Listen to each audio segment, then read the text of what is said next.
Sunod-sunod na phone review, ito ay ang Xiaomi Redmi Note 13 Pro 5G.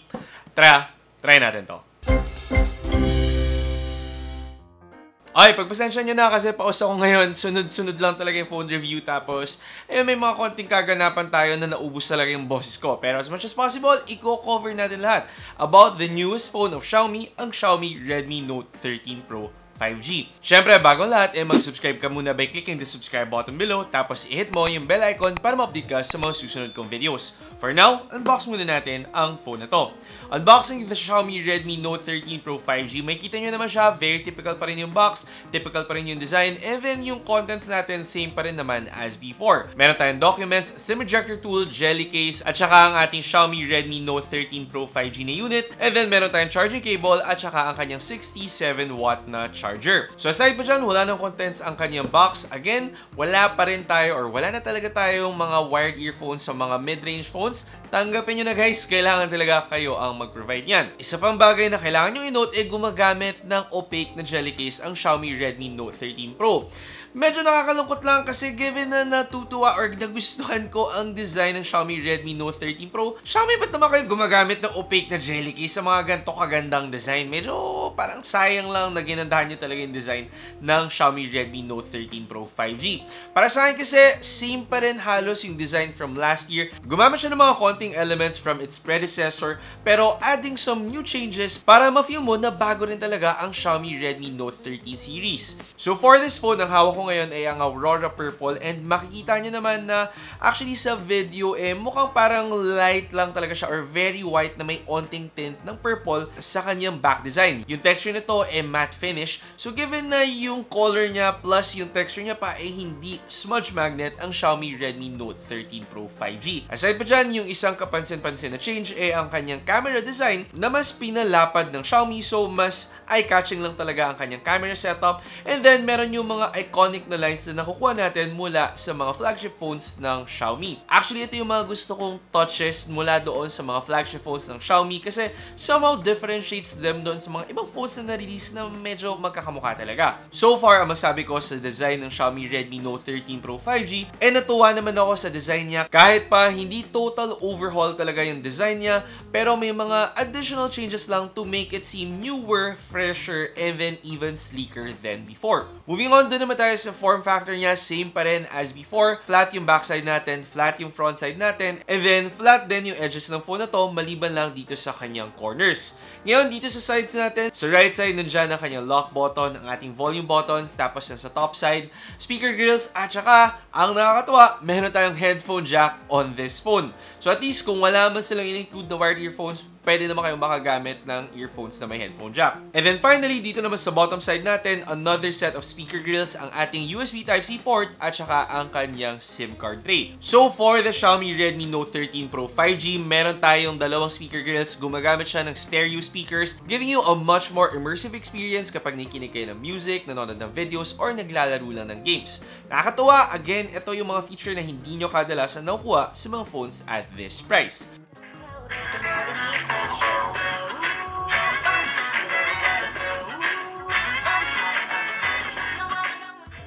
Moving on, screen naman tayo. And sa screen ng kanyang predecessor, masabi ko namang very premium na yung mga specs na nakuha natin. This time, kahit hindi mo in-expect na may improvements, nagawan pa rin ng improvements yan ng Xiaomi. With the Redmi Note 13 Pro 5G, meron kang slightly higher na resolution, AMOLED display na compared to last year's OLED display, and then this time, gumagamit na siya ng Gorilla Glass Victus. Mas matibay, mas maganda, mas malinaw, and from experience, masabi kong overall, mas magandang screen lang talaga. Hindi naman to yung mga tipong revolutionary upgrades lang, pero given na, ayun nga, maganda na talaga yung quality from last year, at least nakakakuha pa rin tayo ng upgrade for this year. Moving on naman, dun tayo sa battery ng Xiaomi Redmi Note 13 Pro 5G at meron na siyang 5,000 mAh battery, higher than last year's battery capacity, and tinest out natin yan syempre with our Mobile Legends test kung saan max brightness, max volume, at saka max settings tayo, at masabi ko nakakuha naman tayo ng mga same or average results. Compared naman to last year doon sa ating PC mark test, mas maganda ang result ng Xiaomi Redmi Note 13 Pro 5G. So I guess kung hindi doon sa mga taxing na programs talaga like gaming, mas mamaintain ng Xiaomi Redmi Note 13 Pro 5G ang kanyang battery life. Good news to para doon sa mga hindi power users talaga or doon sa mga hindi lang talaga naglalaro gaano sa kanilang mga cellphone. Moving on naman, if sakaling malobat kayo mula sa inyong Xiaomi Redmi Note 13 Pro 5G with a 67W charger, tinest natin yan at inabot tayo ng around 47 minutes para ma-fully charge ang phone na to. Meaning around the same value rin naman as last year. So with battery and charging, masabi kong wala gaanong changes or upgrades for this phone. Kung naghahanap ka ng malaking upgrade, ang pinaka-focus niyan ang camera ng phone na to. With a 200 megapixel na main camera, definitely much higher compared to its predecessor's main camera. Mas mababa din ang aperture niya, so good news to para siguro to compensate na rin sa mas mababang pixel size ng camera ng ating Xiaomi Redmi Note 13 Pro 5G. Syempre, tinest out natin yung kanyang camera performance at ang masabi ko lang, talaga nga namang palaban ngayon 2024 ang camera performance ng phone na to. May kita nyo pa lang mula sa kanyang main camera, very vibrant talaga yung mga photos, and if kayo yung tipo ng user na hindi mahilig talaga mag-edit ng mga photos, hindi nyo na kailangang i-edit ang inyong photo para maging lively or vibrant yan. Yung Xiaomi Redmi Note 13 Pro 5G na ang bahala dyan. Mas maganda kagad yung colors, yung mga blue sobrang punchy talaga. Sometimes nga lang medyo nagka-come off as contrast yung mga photos natin if hindi siya sa magandang lighting situations. And medyo napansin ko lang na may pagka-saturated din yung photos natin given na medyo mapula yung balat ko pagdating sa kanyang mga pictures. Other than this, wala naman akong gaanong complaints kasi when it comes to detail and sharpness, capture yan ng Xiaomi Redmi Note 13 Pro 5G. Siguro dahil na rin sa tulong ng kanyang 200 megapixel na main camera. Moving on sa kanyang ultra-wide lens, kita nyo naman na wala gaanong changes pagdating sa color quality, which is a good sign para masabi mo talaga na maganda ang camera performance and also yung post-processing ng camera ng isang phone. So nakikita nyo naman sa mga photos natin na very good quality. Even yung edges niya malinis naman enough, especially if i-compare mo for phones at this price point. So masabi ko na pagdating sa ultra-wide, maganda pa rin ang performance ng phone na to. Zooming in, definitely finiflex talaga ng Xiaomi ang zooming capabilities ng phone na to. Wala nga siyang telephoto lens pero given na may 200 megapixel camera siya, malinaw at maganda yung details natin whenever we take photos. Kita nyo naman sa mga photos, yung colors nandyan pa rin, hindi gaanong nag-grain yung kanya mga photos. May tendency siya na mag-over-sharpen especially kapag naka 4x zoom ka na. Pero para sa akin, given na under 20,000 pesos lang ang phone na to, definitely nangunguna siya pagdating sa zoom performance. Moving on, doon naman tayo sa low light at for sure marami ding concern dyan. Kasi nga, 200 megapixel usually hirap sila pagdating sa lighting. Hindi ko na-encounter yan masyado, especially if yung main camera ang ginagamit nyo kasi makikita naman natin sa mga results na sharp enough, nandyan yung colors, actually very bright pa rin nga yung mga greens doon sa color. So nakakatuwa lang at hindi nyo masyado mafe-feel yung necessity na gumamit ng night mode when using the main camera. However, for the ultra-wide lens and for the zoom photos, masabi kong medyo dito tayo nag-iba ng landas. Makikita nyo kagad na nag-soften na yung photos, hindi na ganun ka-clear, hindi na ganun ka-sharp, and may tendency din na mawalan tayo ng color when using the ultra-wide lens. So I do suggest kung kailangan nyo mag-ultra-wide lens or mag-zoom, definitely use the night mode kasi it would work wonders para sa inyong photo.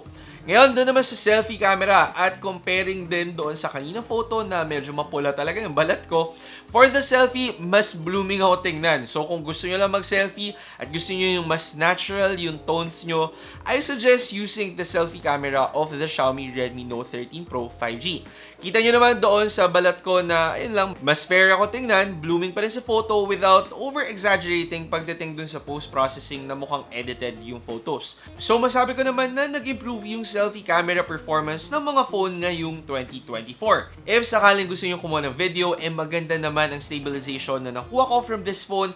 Tapos yung colors niya, although medyo nabawasan tayo ng onting contrast, masabi ko maganda pa rin if sakaling gusto nyo mag-dwell on content creation or mahilig lang kayo mag-take ng mga videos mula sa inyong mga phone.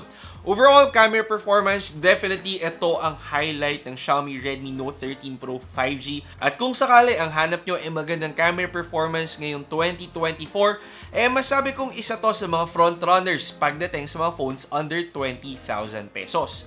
Ngayon, sa gaming naman tayo, and compared to last year na medyo para sa akin nabitin ako sa performance ng Xiaomi Redmi Note 12 Pro 5G, but this time masabi ko na hindi naman magpapahuli ang Xiaomi Redmi Note 13 Pro 5G. Kasi with its chipset, tinest natin yan for our benchmarks at nakakuha naman tayo ng magagandang results. From Antutu, mas mataas ng 30% yung score niya, and for our other benchmarks, tumaas din yung mga results na nabigay ng Redmi Note 13 Pro 5G. So masabi ko lang, if sakaling nabitin kayo from last year, definitely mas makakakuha kayo ng performance out of this year's phone. If sakaling naman na gusto nyo maglaro, tinest out din natin yan, at sa gaming lang, na-enjoy ko rin maglaro sa Xiaomi Redmi Note 13 Pro 5G. Nakakakuha ko ng mataas sa settings sa Mobile Legends, very responsive yung screen niya, at very smooth gaming lang overall, nang hindi ako nakaka-experience ng thermal throttling. So safe to say naman na in-improve talaga ng Xiaomi ang thermal management ng kanilang mga phones, especially ngayong 2024.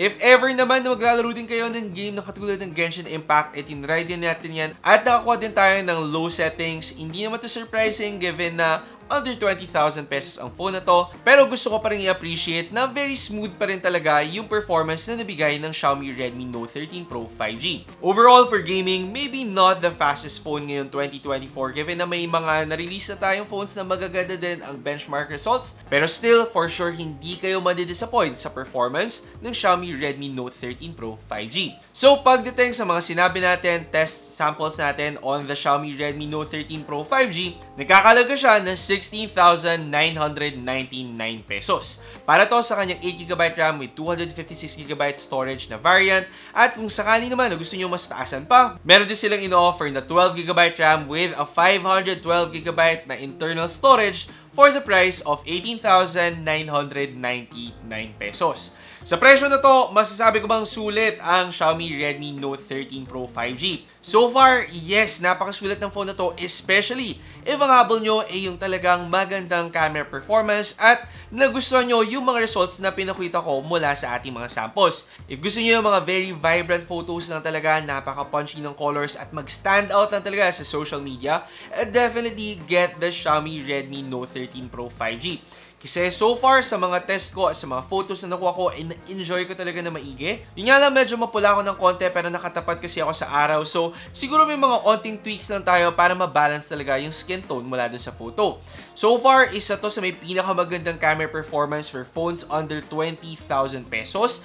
Pero hindi rin naman siya magpapahuli pagdating sa gaming performance and also yung kanyang much improved screen. If ang habol nyo talaga sa isang phone ay yung kanyang camera, tapos budget nyo ay under 20,000 pesos, masabi kong perfect para sa inyo ang Xiaomi Redmi Note 13 Pro 5G. Final piece ng good news kahit tumaas ang kanyang memory capacity, tapos meron tayong mga improvements sa camera, sa chipset, sa screen, at saka nagustuhan ko yung mga slight tweaks sa design ng Xiaomi Redmi Note 13 Pro 5G, hindi nagtaas ng presyo ang phone na to. At sana naman magtuloy-tuloy yung mga ganito pagdating sa phones ngayong 2024. Given na nagtataas na ng presyo ng mga gamit, mga bagay ngayon, para sa akin malaking bagay or i-appreciate natin ang mga brands na nag-release ng mga phone with upgrades nang hindi nagtataas ang presyo nila. Anyway, yun na masabi ko sa Xiaomi Redmi Note 13 Pro 5G. Para sa akin, ang frontrunner pagdating sa camera performance so far. Hopefully nakatulong sa inyo ang video na to para malaman kung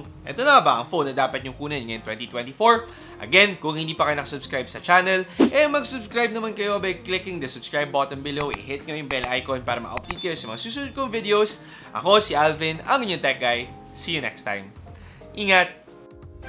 Nagustuhan nyo ba ang video ko? I-check out nyo ang aking channel for more phone, gadget, and laptop reviews. Tapos, meron pa akong tech tips and guides. Mag-subscribe by clicking the subscribe button below at i-hit nyo na rin ang bell icon para sa mga susunod ko pang videos.